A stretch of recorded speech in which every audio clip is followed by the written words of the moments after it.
Chapter 4.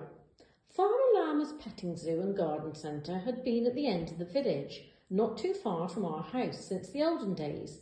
They had the usual things you'd expect, like goats and cows and guinea pigs, but over the past few years they've been expanding to get some new animals in, like alpacas, wallabies and, during the Christmas season, reindeer. Mum pulled into the car park. The staff had sprayed fake snow all over it in an attempt at festivity, but it had been turned a strange shade of yellow by the muddy ground. "It looks like someone sneezed," Will observed as we pulled on our wellies. Nick was waiting for us by the check-in barn with wristbands in his hand. He was wearing his red uniform again with a dark grey beanie hat and shiny black boots. "VIP access," he said, proudly brandishing the wristbands. "These will get you into all the animal feeding demos, the talks, the petting experiences, the lot." I was pretty impressed, but tried not to show it. "Oh, Nick, you really didn't have to do that," Mum gushed. "VIP passes are expensive." Will and I shot each other panicked looks, hoping she hadn't just encouraged him to take the wristbands back. Fortunately, he didn't seem worried. "No problem. What is staff privilege for?" he ho-ho-hoed. "Do you know your way around?" "I do," Will said, pulling his wristband on as I nodded too. Mum gave us both a squeeze. "Be good. Go stroke an alpaca for me," she said, "and call me if you need anything.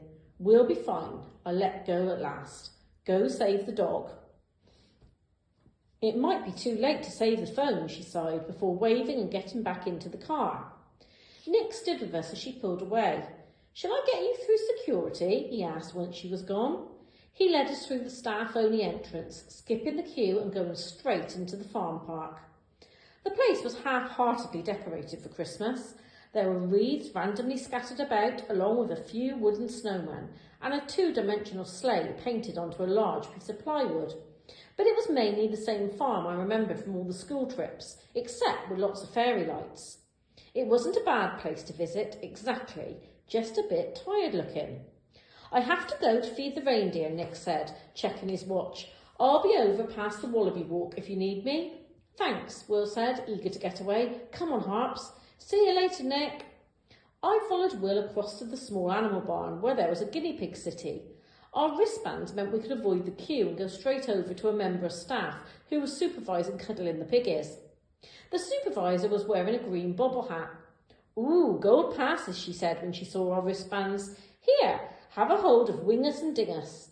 She gave us a guinea pig each. I love guinea pigs. They're like giant furry jelly beans. Will stroked his pig. "What do you think about Nick then?" he said quietly. I shrugged. "I'm not convinced yet." "About Nick in general, or about him being Santa?" he teased. I seriously considered, even though I knew he was making fun of me. Both, I guess. I don't know. It's like, I want to make sure Mum's okay, you know, that she's picked someone she can count on. "I get you." Will sat down, Wingus the guinea pig sitting on his lap like a squeaking moped. "Mum seems to really like him, and they've been together for a whole year already. This guy could end up being our stepfather. I don't know how I feel about that." "Bad," I chanced. "I don't think so. He actually feels like he could be a nice guy, but we've never had a stepdad.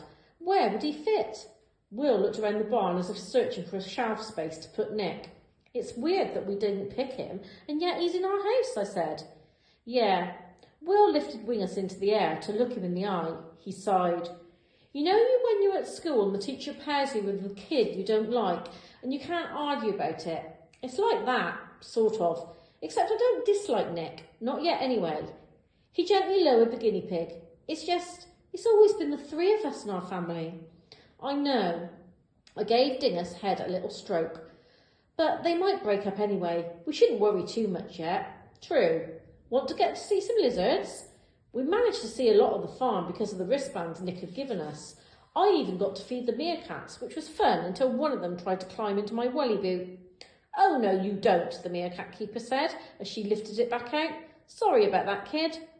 We traipsed through the farm as the drizzle started to come down, moving from covering to covering until the only place left to see was the signposted reindeer ranch. "Come on." Will pulled at my sleeves. I tried to shelter under a tinsel-bordered plastic awning. Nick said we could keep dry in the barn. The thought of Mum having a serious boyfriend was still making me feel funny, and I wasn't sure I wanted to see Nick again so soon. But what choice did I have? The path led down a slope that evened out towards a huge paddock surrounded by high fences. There were several barns, one with an open garage-style door, one open to the paddock field for the reindeer to walk into, and others which looked unused and locked up. There were food stores and wheelbarrows here and there, as if the area was usually used for storage and only opened to the public for the reindeer season. But Nick had decorated it spectacularly. The fence had ribbons, lights, holly and evergreen garlands woven between the links.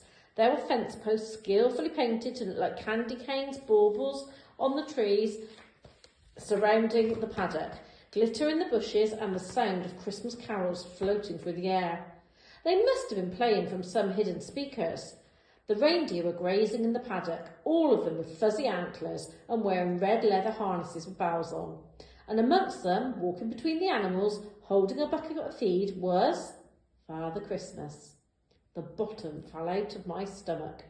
Until now, I just thought Nick was a man who happened to look like Santa and leaned into it a bit too much. But something about Nick right then was different.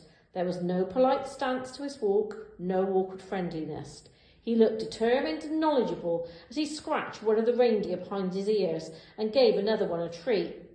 He looked taller too, more imposing and less mildly cheerful.